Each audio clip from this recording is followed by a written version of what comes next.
Praise. Good morning sa ating lahat. Sa pagdiriwang ngayon ng Mother's Day, ay nais natin na mag-alay muna tayo ng panalangin para sa mga ina upang sila'y patuloy na gabayan at pagpalain ng ating Panginoon. Tayo manalangin.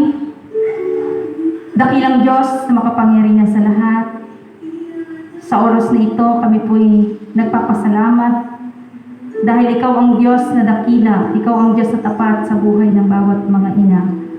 Ikaw ang pumili sa mga ina, kaya naman ang aming dalangin na sa iyong pagpalain. Hindi man kami nagkaroon ng regular na pananambahan ngayon sa pagdiriwang ng linggo ng mga ina. Ngunit ang iglesyang ito ay patuloy na nag-aagalak at patuloy na nagpupuri sa iyo, nagpapasalamat. Sapagkat muling dumating ang pagdiriwang ng araw na ito ng mga ina. O Diyos, dalangin ko po na sila iyong pagpalain. Ingatan po at patuloy na patatagin ang pananampalataya. Palakasin, physically, spiritually. At ang bawat sambahayan namin ng pinabibilangan ng iyong pagpalain. Ipagkalam mo, O Diyos, ang lahat ng desire ng puso ng bawat mga nanay ng iglesyang ito. Alam po namin na walang ibang nais ang bawat ina, kundi ang kaayusan ng kanyang pamilya, tagumpay ng kanilang mga anak, kasaganaan at pagpapala. Kaya sa oras na ito po ang aming patuloy na hinihiling na ipagkaloob po ninyo sa kanilang lahat. Salamat po. At bagaman wala sila ngayon sa templong ito, nasa kanila silang tahanan o nasa ibang mga lakad, patuloy na extend mo ang iyong blessing, O Diyos, sa bawat mga ina na nagdiriwang ngayon ng pagpupuri at pasasalamat sa iyo. Salamat at sa aming mensahe ng iyong mga salita, ang patnubay mo ay magpagkaloob. Sa akin ay yung lingkod na gagamitin ngayon. Sa pangalan ni Jesus, ito ang aming dalangin. Amen. Amen. Good morning sa ating lahat, mga minamahal na kapatid kay Kristo. Bagaman tayo po ngayon ay lockdown, tayo po ngayon ay hindi nakapagdaos ng regular na pananambahan ng ating iglesia dahil sa nangyaring lockdown dito sa ating lugar, sa Zone 10. Subalit nagpapasalamat pa rin tayo sa ating Panginoon dahil narito tayo, ligtas at walang karamdaman. Kaya naman ang dadalhin kong mensahe ngayong umaga ay may temang ang pagpapala ng pagiging ina.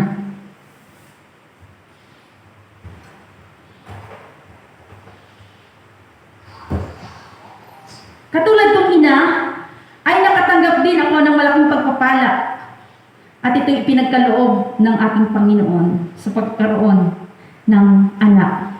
Kung tutuusin, maraming pagpapala ang ipinagkaloob ng Diyos sa bawat isa sa atin. Naririyan ang kalakasan, magandang trabaho, magagandang kalagayan sa buhay, kaibigan, magandang negosyo, tagumpay na negosyo at iba pa. Subalit, ang magkaroon ng anak ang maituturing na napakalaking biyaya. Bakit po? Sapagkat sinabi sa awit 127 verse 3, kaloob ni Yahweh itong ating mga anak at ang ganitong mga supling ay pagpapalang mayroong galak.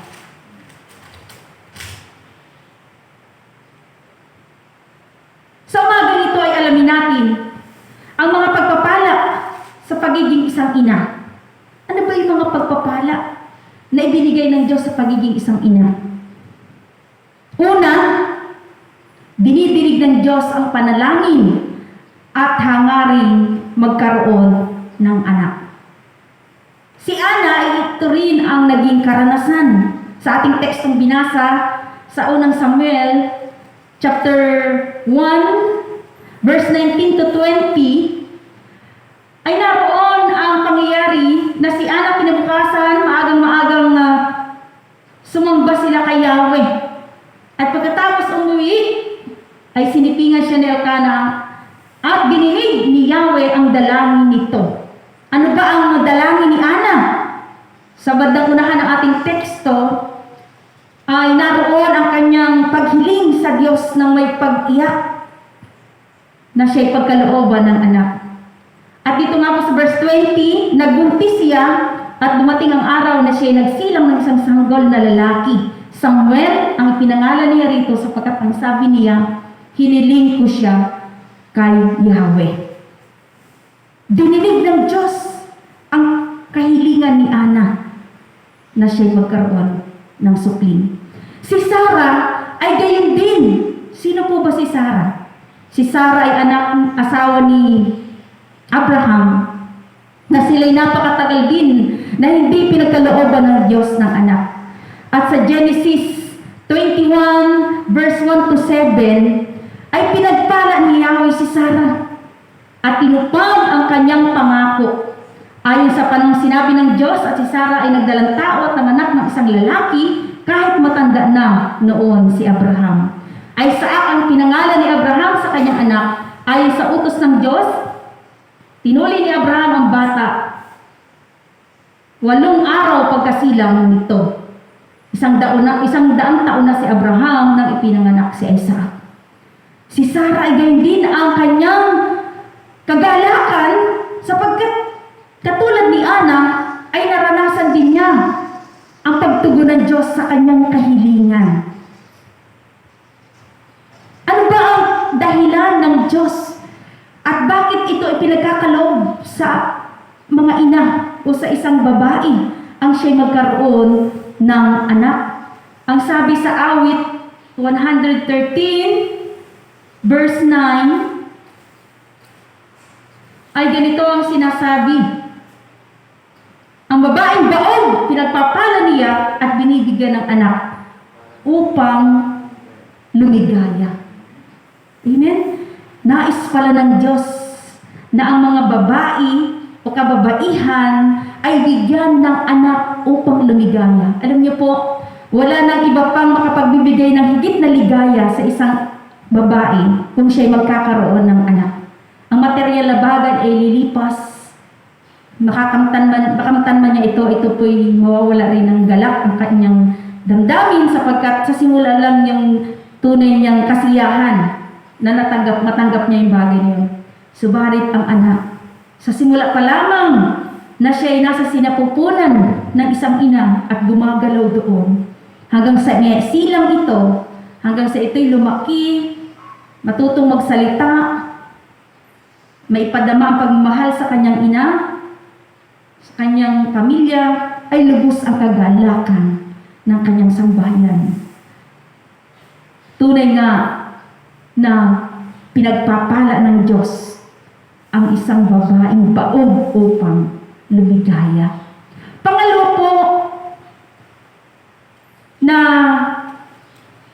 pagpapala na kaloob ng Diyos sa isang ina ay nagagawa niyang tumupad sa kanyang mga pangako. Alam niyo po, ang pagtupad sa pangako natin sa Diyos ay isang pagpapala sapagkat hindi lahat ng tao ay kayang tuparin ang kanyang pangako.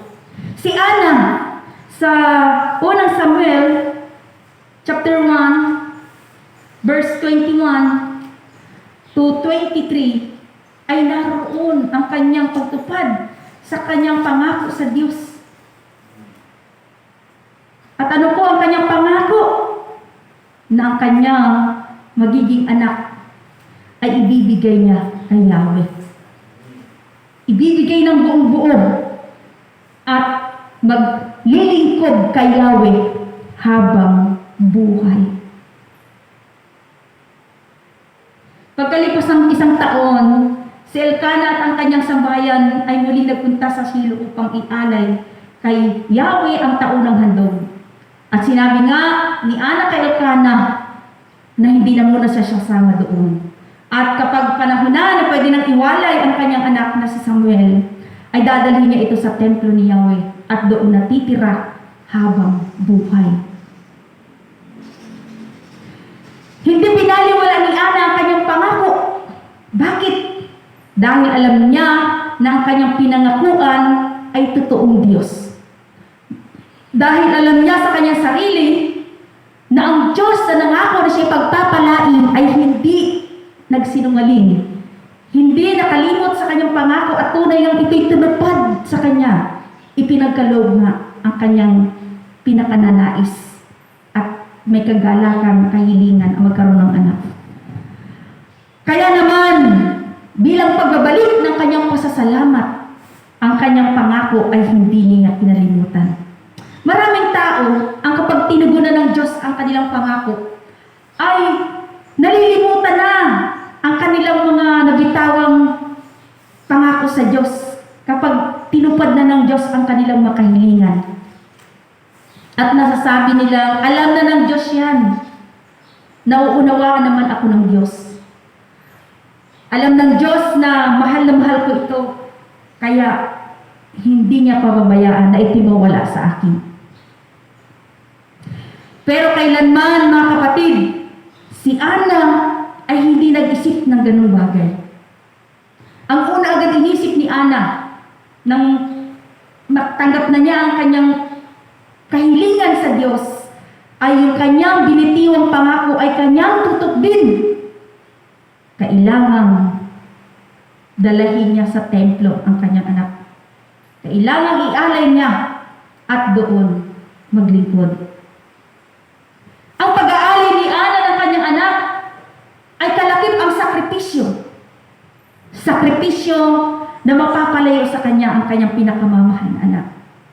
Hindi ibig sabihin na hindi mahal ni Ana ang kanyang anak. Hindi ibig sabihin na baliwala lang sa kanya kung mawalay ang kanyang anak na si Samuel. Masakit yun kay Ana, mga kapatid. Pero hindi niya pinahalagahan ang kanyang sarili. Hindi niya inisip ang kanyang sariling kaligayahan, ang kanyang sariling mapapala sa pagkakaroon ng anak na ito'y makakatulong sa kanya. Ito ang gagabay sa kanyang pagtanda. Kailangan nasa tabi ko siya. Aalagaan ko siya. Walang kahit anong kaisipan na nangyari kay Ana na pwedeng maging hadlang upang ang pangako niya sa Diyos ay hindi niya matupad. Mga kapatid, sa bilang 23 verse 19 ay ganito ang sinasabi. Ang Diyos na ating Panginoon ay meron din pangako. Meron din siyang mga sinasabi. Ngunit ang maganda, ang Diyos natin na nangako sa atin ay hindi Diyos na nagsisinungaling, kundi ang lahat ng kanyang pangako ay kanyang tinutupad. Ang sabi po sa 19, ang Diyos ay di sinungaling tulad ng tao. Anong mang sabihin niya ay kanyang gagawin, kung mangako man siya, ito'y kanyang tutuparin. Ganito ang Diyos kapag nangako. Sa sinabi niya na pagpapalain niya ang sinumang babaeng daog at kanyang binigyan ng anak upang lumigaya, ay kanya itong gagawin. Kapag sinabi niyang tayo ay kanyang pagpapalain at ipagkakaloob ang lahat ng ating kahilingan, lahat ng ating mga hinihingi sa kanya, ayon sa kanyang kalooban, ito'y ating matatanggap kung tayo lamang ay magtitiwala sa ating Panginoon. Ang ating Diyos ay hindi Diyos na sinungaling. Kapag nangako ay kanya agad itong tutuparin. At ito si Ana, ganon din ang kanya naging kaisipan. Alam niyo po, sa mga ngaral, chapter 5, verse 4 to 6, ay ganito ang sinasabi. Verse 4, ang sabi doon, kung mangangako ka sa Diyos, tuparin mo agad. Hindi siya malulugod sa taong nangako sa Kanya. Mabuti pang huwag ka nang mangako kaysa mangako nang hindi mo tutuparin. Huwag mong pabayaan magkasala ka dahil sa iyong pananalita. Mangako ka at pagkatapos ay babawiin mo, sa gayon galit na galit ang Diyos. Kung magkagayon, hindi niya pagpapalain ang anumang iyong gagawin. Ang Diyos pala, mga kapatid, ay nag-aantay ng katuparan ng ating mga pangako. At sa tuwing tayo may pangako na binibitiwan sa Kanya at sinasabi natin, kung hindi natin itutuparin ito, ang sabi ng teksto ating binasa, galit na galit ang Diyos at hindi niya tayo pagpapalain. Kaya anong aral nito sa atin? Sa tuwing tayo mangangako, ay ito'y atin agad tuparin.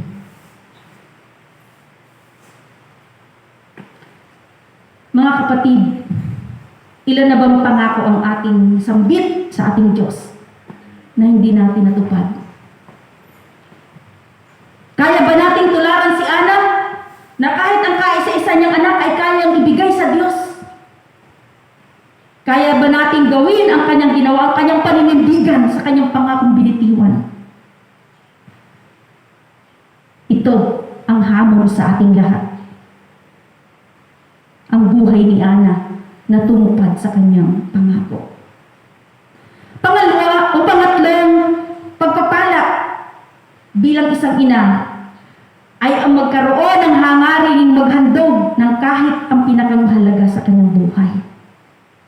Sa verse 28 ng ating teksto, si Samuel ay ipinagkaloob ni Ana sa kanyang Panginoon na pinakamahalaga sa kanya. Nagawa niya itong ibigay, ang ihandog sa Diyos ng walang kapalit, ng walang pag-aalilangan o pag-iisip ng mga bagay na makahadlang sa kanyang gustong gawin. Marahil, nakakaiyak ang mga eksenang ito. Noong panahon na dinala na ni Ana si Samuel sa templo at iiwanan na niya ang bata.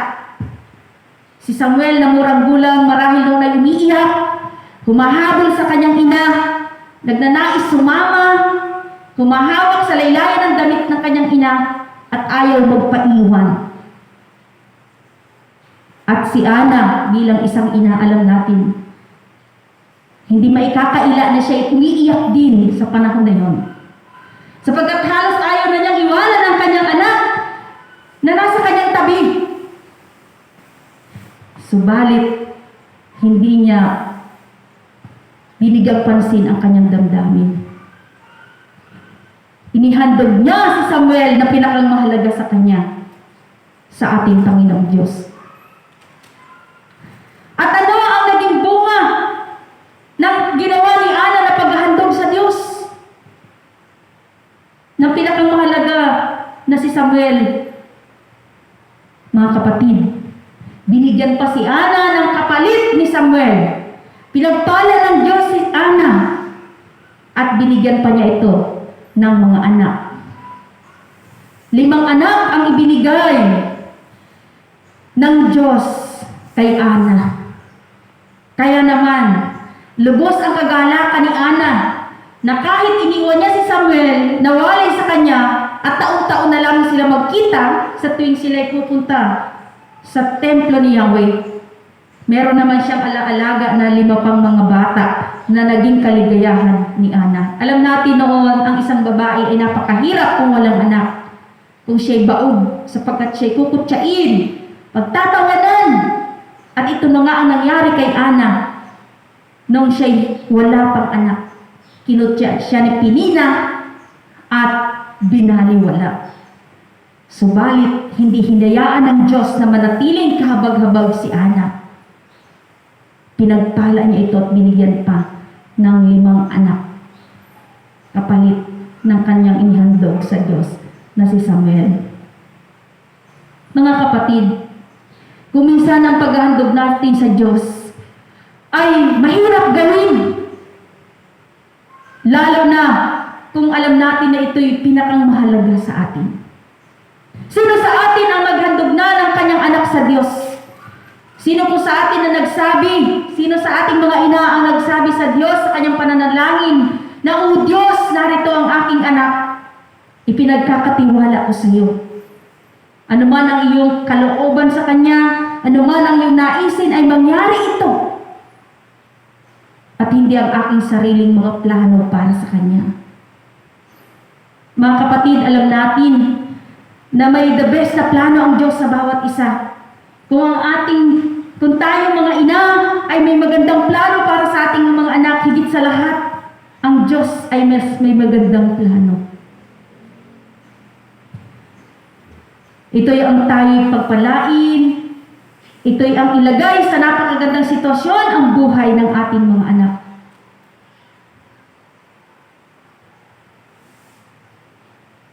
Mga kapatid,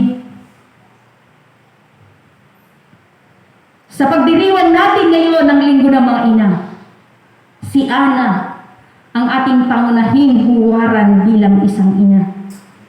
Sapagkat ang kanyang buhay at ang kanyang pananampalataya at paglilingkod ay hindi matatawaran. Mula sa simula, napakalaki na ng kanyang pananalig sa Diyos. Na alam niya na Diyos lamang ang pwedeng magbigay ng kanyang hinihiling. Diyos lamang ang pwedeng magkaloob ng anak sa kanya at wala ng iba pa. Kaya kanino siya lagi lumapit at dumalangin na may pagtangis ng buong kapaitan ng paghiling sa ating Panginoong Diyos. At bilang pagpapala na ibinigay ng Diyos, dininig nga ang kanyang panalangin.